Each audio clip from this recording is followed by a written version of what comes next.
বিনামূল্যে 1 লাখ রোগী দেখার কার্যক্রম শুরু করেছে শরীয়তপুরের ফাতেমা মেডিকেল সেন্টার। প্রতিদিন 8 জন MBBS বিশেষজ্ঞ ডাক্তারের মাধ্যমে রোগী দেখা এবং স্বাস্থ্য পরামর্শ দেওয়া হচ্ছে। ফাতেমা ক্লিনিকে ডাক্তার হওয়া আমাদের শরীয়তপুর জেলায় পালং থানায় ভালো হয়েছে। আমার গরিব মানুষের জন্য সেবা অনেক সুন্দর হয়েছে। শরীয়তপুরের বিভিন্ন এলাকার বাড়িতে, স্কুলে, মাদ্রাসায় গিয়ে সম্পূর্ণ বিনামূল্যে এই সেবা প্রদান করা হচ্ছে। গাইনি, গর্ভবতী, মেডিসিন, শিশু, বাত ব্যথা, চক্ষু, চর্ম, অ্যালার্জি রোগীদের চিকিৎসা প্রদান করা হয়। একই সঙ্গে ফ্রি রক্তচাপ পরিমাপ, ওজন পরিমাপ ও ডায়াবেটিক্স পরীক্ষা করা হয়।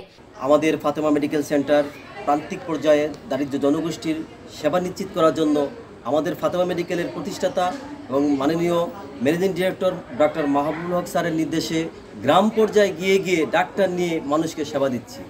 তার ডক্টর মাহবুবুল হক স্যারের একই কথা, যাতে কোনো রোগী, কোনো অসহায় মানুষ যাতে সেবা থেকে বঞ্চিত না হয়, তারই ধারাবাহিকতায় আমরা বিভিন্ন ওয়ার্ডে, বিভিন্ন গ্রামে এই পর্যন্ত শরীয়তপুরের আনাচে কানাচে প্রত্যন্ত অঞ্চলে গিয়ে 1 লক্ষের অধিক মানুষকে স্বাস্থ্যসেবা দিয়ে আসছি এবং আমরা প্রতিনিয়তই এই ক্যাম্পগুলো করছি, মানুষকে ফ্রি স্বাস্থ্য সহযোগিতার আওতায় নিয়ে আসছি।